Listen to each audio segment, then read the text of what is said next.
rhythm and culture is a really interesting one. And I mean, I would be remiss if I didn't bring this up. I think identity as a composer who happens to be black is interesting because I don't necessarily consider that as a core pillar, but it's something that I can't necessarily ignore, if that Yeah. makes any sense. Rhythm is something I always love. It's something that I always have like played with, and I enjoy it. Not necessarily because nobody is doing it, but I mean a prime example of this actually is John Williams' music for Star Wars. Generally speaking, most of it uses a very standard orchestral percussion setup, Right. brass snare, cymbals, timpani, suspended cymbal, piatti, whatever.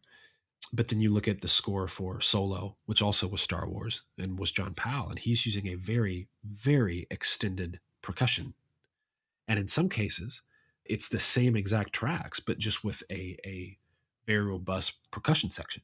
Sounds completely different. So the addition of rhythm to things, I think, is something that I enjoy. It doesn't belong in everything, but it's something I'm kind of excited to explore more in the future.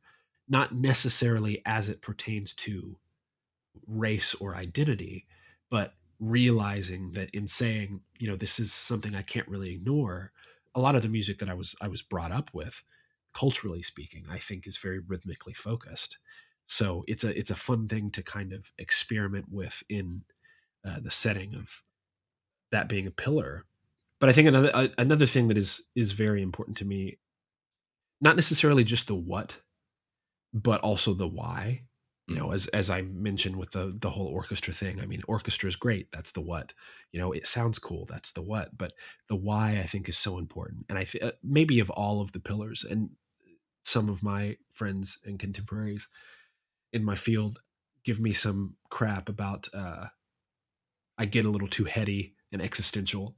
But I mean, I think it's valid. I care very deeply about what we do, and it is truly just music. It's just music. We're not saving lives. A lot of people say that, and I agree with it to a point. But there's something wholly important in its own way about what we do, simply because it's almost like we are emotional shepherds.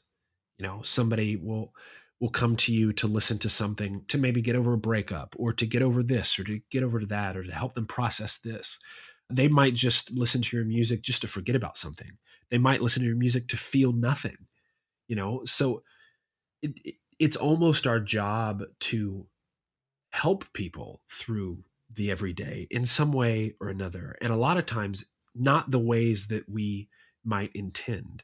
Mm. Once you create something, it's going to be devoured and enjoyed in its own way. Probably not the intention of that. And artist and intent is a whole nother conversation that I have my feelings about. But absolutely, one of my core pillars is just like caring deeply about what we do and the people that I get to do it with.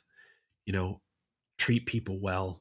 It's not a foreign concept, but I think in an industry that sometimes is wrought with not the best people in mind, either ahead of you, under you, wherever, sideways. I think it's increasingly important to just be a good person, to reach a helping hand backwards.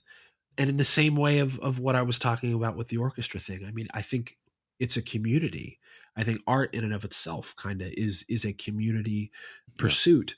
It's a community that builds itself, that kind of respects itself, that demands and asks for respect at times when it should be. But yeah, I mean, I do get a bit existential about this, and I haven't even completely formed my own answer to the pillars thing. So I think you're kind of seeing me process it in real time, which may be why it's so broken and discombobulated.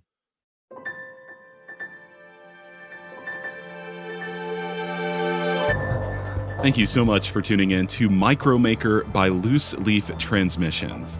We hope you enjoyed this brief glimpse into the inner workings of the creative life.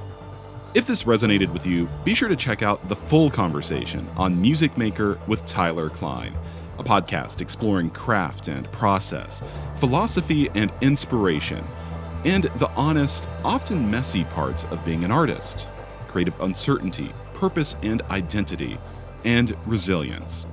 You can find Music Maker wherever you get your podcasts or by visiting musicmakerpodcast.com.